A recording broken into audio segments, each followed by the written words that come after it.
नियोजित शिक्षकों की सबसे बड़ी मांग यही है कि ऐच्छिक ट्रांसफर कीजिए बिल्कुल जी। और राज्यकर्मी का दर्जा दीजिए। जितने शिक्षा पदाधिकारी हैं, वो ब्लॉक लेवल पे हों, जिला लेवल पे हों, उनका अभी मुख्य मकसद हो गया है कि बैठ करके मोबाइल से व्हाट्सएप स्टेटस चेक करें टीचर्स का, अच्छा, कि व्हाट्सएप स्टेटस में कुछ हमारे इधर खिलाफ, उधर तो नहीं ना हाँ, कर दिया? सरकार के खिलाफ तो कुछ नहीं बोल रहे हैं, अच्छा, अपने हक के लिए तो आवाज नहीं उठा रहे हैं। जी। अगर उठा रहे तो उनको शोकॉज दे दीजिए, उनको नोटिस दे दीजिए, उनकी नौकरी छीनने की धमकी दे दीजिए। ये जो चल रहा है ट्रेंड, इसको भी तो देखना पड़ेगा। सक्षमता परीक्षा के नाम पे तमाशा करने की कोशिश हो रही है, वो पूरा तमाशा को बनाने वाले ही के पाठक। सम्राट चौधरी तो इलाज के लिए जाने जाते हैं, इलाज कर देते हैं। भाजपा में है तो भाजपा की भाषा ही ये सब है, इसमें कोई नई बात नहीं है। तो इस तरह की भाषा, दबंगई दिखाना, गुंडई दिखाना, तानाशाह अप्रोच दिखाना, धमकाना, ये सब विधायकों को कनपट्टी पर बंदूक लगा देना, अरेस्ट करवा लेना, विधायक के बाल बच्चों को बिना कोई कसूर का जेल में डलवा देना, ये सब करने से ही भाजपा में प्रमोशन होता है। तो डिपार्टमेंटल परीक्षा लेना होगा, विभागीय परीक्षा लीजिए, और जो टीचर जिस क्लास को पढ़ा रहा है, जिस विषय को पढ़ा रहा है, उसी विषय से सवाल उससे पूछे जाए, उससे ज्यादा नहीं। ऐच्छिक ट्रांसफर दिए जाएं और ऐच्छिक ट्रांसफर के साथ सबको राज्यकर्मी का दर्जा दें। नमस्कार, हमारा नाम है समरीन और आपने देखना शुरू कर दिया है लाइव सिटीज। देखिए, बीते दिन यानी कि 15 तारीख को बिहार के डिप्टी सीएम सम्राट चौधरी की मुलाकात होती है, मीटिंग होती है नियोजित शिक्षकों के साथ, और हमने आपको बताया है कि ये मीटिंग 1 घंटे से भी ज्यादा चलती है। और जब बाहर आते हैं नियोजित शिक्षक तो काफी खुश नजर आते हैं, काफी बम बम नजर आते हैं, और साफ कहते हैं कि अंदर में सम्राट चौधरी ने बड़ी बात कह दी है। साफ साफ कह दिया है कि बस 2 दिनों का इंतजार और 2 दिनों के भीतर बड़ा फैसला लिया जाएगा। तो आज हम इसी मुद्दे पर सीधी बातचीत करेंगे सीपीआईएमएल विधायक संदीप सौरभ जी से। सबसे पहले बहुत शुक्रिया बात करने के लिए। जी शुक्रिया जी। जैसा कि मैंने शुरू में ही कहा कि बीते दिन बड़ी मीटिंग होती है नियोजित शिक्षकों के साथ सम्राट चौधरी की, आपके पास भी जानकारियां आई होंगी भीतर में, और क्या कुछ हुआ सौरभ जी? देखिए, सम्राट चौधरी को नियोजित शिक्षकों का मामला पहले से पता है, क्योंकि जब ये लोग विपक्ष में थे जी। तो उस बात को लेकर के खूब हंगामा भी इन्होंने किया था। ये कह भी रहे थे कि बिना शर्त राज्यकर्मी का दर्जा सबको मिले। तो अब इनको सोचने समझने के लिए वक्त क्यों चाहिए? क्योंकि जब आप तैयार थे, आप ये महसूस कर रहे थे कि नियोजित शिक्षकों को राज्यकर्मी का दर्जा मिले बिना कोई इफ बट के, बिना कोई किंतु परंतु के, तो अब ये जो क्राइटेरिया लगा दिए गए हैं कि आप 3 परीक्षा दीजिए, आपको 3 जिलों का विकल्प देना होगा, आप ऑनलाइन परीक्षा दीजिए, इसका कोई मतलब, ऑफलाइन और ऑनलाइन मिक्स हो गया जी। 3 मर्तबा ऑनलाइन, 2 ऑफलाइन, तो ये कोई अच्छी चीज तो है नहीं। चलिए ठीक है, आपकी सुविधा के अनुसार जो आपको सही लगे। लेकिन ये किसी भी परीक्षा में 2 मोड से परीक्षा लेना, ये बहुत तार्किक नहीं है। लेकिन चलिए, उसको आप कर रहे हैं। सबसे हमारी जो आपत्ति ज्यादा है वो है 3 जिलों का अनिवार्य विकल्प देना। जो शिक्षक किसी एक जगह पे लंबे समय से पढ़ा रहे हैं, जिनका परिवार वहां सेटल डाउन हो गया, देखिए शिक्षक अगर कोई है तो वो भी एक नागरिक है, उसके भी हक अधिकार है, उनका भी फैमिली है। तो उनको आप कह रहे हैं कि नहीं, 3 जिलों का विकल्प दीजिए और आपको कहीं भी हम फेंक सकते हैं। और हमने देखा है कि अभी ये बीपीएससी टीआरई 1, टीआरई 2 में जिस तरीके से महिलाओं को और दिव्यांगों को घर से 300-300, 400-400 किलोमीटर दूर देहात में पोस्टिंग किया गया। अभी जो शिक्षक कहीं सेटल डाउन है, उनके बच्चे कहीं पढ़ रहे हैं, उनको आप कह रहे हैं कि नहीं कहीं और जाना होगा, तो पूरा परिवार तितर बितर होगा। और इससे पहले सरकार ने खुद ही सेवा शर्त नियमावली ला करके ऐच्छिक ट्रांसफर की बात कही थी। तो इसको ऐच्छिक बनाना चाहिए। सबसे बड़ा ये सवाल है, नियोजित शिक्षकों की सबसे बड़ी मांग यही है कि ऐच्छिक ट्रांसफर कीजिए और राज्यकर्मी का दर्जा दीजिए। सक्षमता परीक्षा देना है कि नहीं देना है, इस पे टीचर के अंदर बहुत ज्यादा मतभेद नहीं है।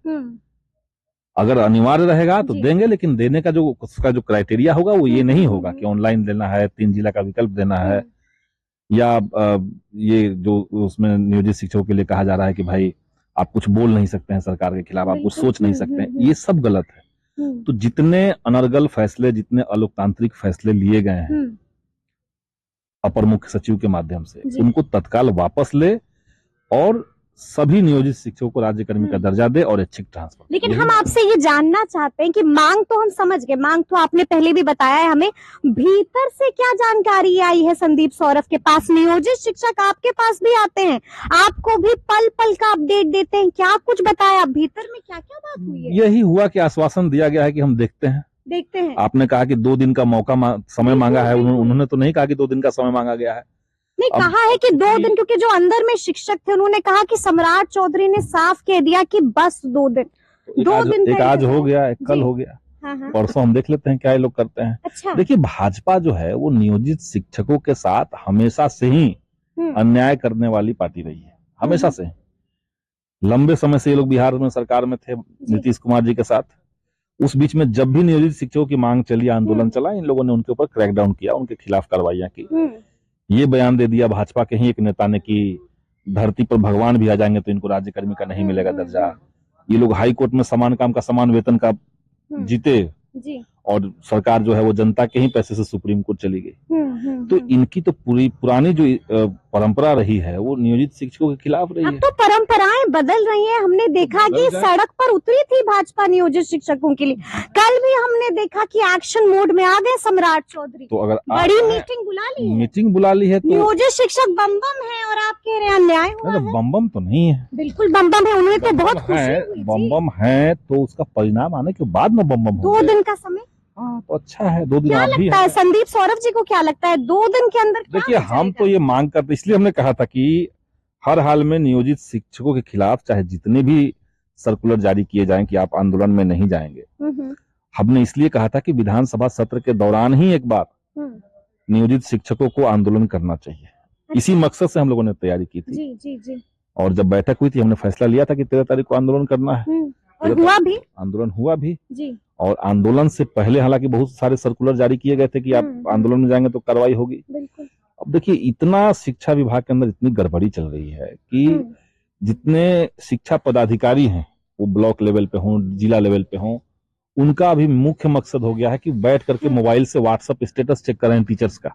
अच्छा। कि व्हाट्सएप स्टेटस में कुछ हमारे उधर तो नहीं, हाँ, सरकार के खिलाफ तो कुछ नहीं बोल रहे हैं। अच्छा। अपने हक के लिए तो आवाज नहीं उठा रहे हैं। अगर उठा रहे तो उनको शोकॉज दे दीजिए, उनको नोटिस दे दीजिए, उनकी नौकरी छीनने की धमकी दे दीजिए। ये जो चल रहा है ट्रेंड, इसको भी तो देखना पड़ेगा। बिल्कुल। तो ये सारी चीजें एक साथ है। अगर सरकार इसको करती है तो वेलकम है, तो चाहते हैं कि सरकार करे। अच्छा, आपको क्या लगता है भीतर में जब मीटिंग हो रही थी सम्राट चौधरी और नियोजित शिक्षकों की, क्या जिक्र के पाठक का भी आया होगा? अच्छा, आपको क्या लगता है कि हम वहाँ पे माइक्रो कैमरा लगा करके बैठे हुए हैं, सुन रहे हैं बात? नहीं, लेकिन नियोजित शिक्षक तो आपसे संपर्क में रहते हैं। के पाठक, संदीप सौरभ जी को पल पल की खबर होती है, आप क्या बात कर रहे हैं? नहीं, वो ठीक बात है, लेकिन हमने उतना डिटेल जानकारी नहीं ली। लेकिन अगर कोई भी इस तरह की चीजें बातचीत होंगी तो चूंकि सारा फैसला के पाठक का लिया हुआ है। आपको याद होगा कि जो विशेष शिक्षक नियमावली जब आई थी 2023 में, तो उस समय सारे लोगों ने अपनी इच्छाएं लिख के दी थी, लोगों ने सुधार लिख के दिया था कि उसमें क्या क्या सजेशन हमारी तरफ से है। मैंने भी लिख के दिया, यहाँ तक कि उस समय के शिक्षा मंत्री ने भी लिख के दिया कि इसमें क्या क्या बदलाव चाहिए। लेकिन ये अकेले के पाठक हैं जिन्होंने किसी शिक्षक संगठन का, किसी जनप्रतिनिधि का, यहाँ तक कि शिक्षा विभाग के माननीय मंत्री का, किसी का कोई एक सिंगल सजेशन स्वीकार नहीं किया। वो अपनी मर्जी से इस तरह के फरमान लाए। तो आज जो सक्षमता परीक्षा के नाम पे तमाशा करने की कोशिश हो रही है, वो पूरा तमाशा को बनाने वाले ही के पाठक है। इसलिए इस पे अगर बात होगी तो के पाठक पे बात होना बहुत स्वाभाविक है। मतलब अंदर में जिक्र जरूर हुआ, वही होगा। इसमें शिकायत कर दी होगी नियोजित शिक्षकों ने सम्राट चौधरी से। तो सम्राट चौधरी इसमें कितना क्या कर पाएंगे हमको नहीं पता है जी, और उसका कितना अपर मुख्य सचिव सुनेंगे। सम्राट चौधरी का नहीं सुनेंगे के पाठक? इससे पहले भी डिप्टी सीएम हुआ करते थे ना जी, सम्राट चौधरी भी। लेकिन ये सम्राट चौधरी है, तो सम्राट चौधरी का वो सिंह लगा हुआ है जी। इससे पहले जो उप मुख्यमंत्री थे उनकी बात तो नहीं सुनी गई थी। देखिए, उस समय हम लोग, सम्राट चौधरी तो इलाज के लिए जाने जाते हैं, इलाज कर देते हैं। भाजपा में है तो भाजपा की भाषा ही ये सब है। इसमें कोई नई बात नहीं है। इस तरह की जितनी ज्यादा भाषा बोलेंगे लोग उतना ही तरक्की मिलता है। भाजपा का यही पहचान है। उत्तर प्रदेश का जो अभी सीएम है जी, वो कितना अनर्गल, कितना लंपट वाली भाषा बोलते थे, तब जाकर के सीएम बने हैं। तो इस तरह की भाषा, दबंगई दिखाना, गुंडई दिखाना, तानाशाह अप्रोच दिखाना, धमकाना, ये सब विधायकों को कनपट्टी पर बंदूक लगा देना, अच्छा अरेस्ट करवा लेना, जी विधायक के बाल बच्चों को बिना कोई कसूर का जेल में डलवा देना, ये सब करने से ही भाजपा में प्रमोशन होता है। अच्छा तो भाजपा में आपका प्रमोशन हो सकता है, लेकिन इसका ये मतलब नहीं कि आप पलट भी सकते हैं। हम तो चाहते हैं कि ये हो जाए। हम चाहते हैं कि अपर मुख्य सचिव के पाठक के जो ये फैसले हैं उसको खत्म किया जाए, पलट दिया जाए। अच्छा, क्या लगता है, देखिए भाजपा अब सरकार में है, बिहार में महागठबंधन नहीं बल्कि एनडीए की सरकार है, क्या लगता है आप? हाँ, के पाठक को लेकर भाजपा काफी आक्रामक दिखाई देती है और अक्सर के पाठक के फरमानों पर सवाल भी खड़े करती है। क्या लगता है कहीं के पाठक की अब छुट्टी तो नहीं हो जाएगी ना, क्योंकि अब बिहार में बीजेपी का भी राज है। के पाठक की छुट्टी तो नियमतः होनी चाहिए थी जी, लेकिन ये भाजपा ही कर देगी, भाजपा से हो पाएगा, भाजपा करना चाहेगी, भाजपा से हो पाएगा, भाजपा करना चाहेगी, ये सब अलग अलग सवाल है जी। क्योंकि भाजपा को हम तो ऐसे ही जानते हैं कि मुख में राम, बगल में नाथूराम। अच्छा, ऊपर से राम के नाम लेते हैं, अंदर से नाथूराम गोडसे का नाम लेते हैं। तो हो सकता है कि जब विपक्ष में रह रहे थे तो इन्होंने कहा होगा कि के पाठक के अलोकतांत्रिक फैसले गलत है, लेकिन चूंकि भाजपा की बनावट ही अलोकतांत्रिक है, भाजपा की विचारधारा ही गैर संवैधानिक, गैर लोकतांत्रिक है, तो हो सकता है कि अब उनके लिए ज्यादा इम्पोर्टेंट चीज ना हो, मतलब के पाठक इम्पोर्टेंट ना हो सकता है। अच्छा ठीक है, एक आखिरी सवाल आपसे लेंगे। देखिए अब एक बार फिर से नियोजित शिक्षक कह रहे हैं कि हमें बिना शर्त राज्यकर्मी का दर्जा चाहिए। क्या लगता है, बीजेपी वाले भी ने कहा था कि अगर हमारी सरकार आ जाएगी तो कोई आपको परीक्षा देने की जरूरत नहीं, यानी कि नो एग्जाम और राज्यकर्मी का दर्जा। क्या लगता है ऐसा संभव है बिना एकदम संभव है, एकदम संभव है। सरकार तो एक तर्क दे रही है कि भाई कि आपको नियोजन से निकाल करके राज्यकर्मी तक ला रहे हैं तो आपका संवर्ग बदल रहे हैं, आपके पद का चरित्र बदल रहे हैं, इसलिए बीच में एक फिल्टरेशन चाहिए, एक परीक्षा चाहिए जी। ये लीगल जरूरत है।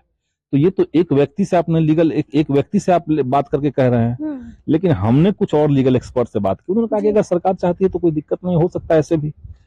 तो सरकार को ऐसे ही करना चाहिए।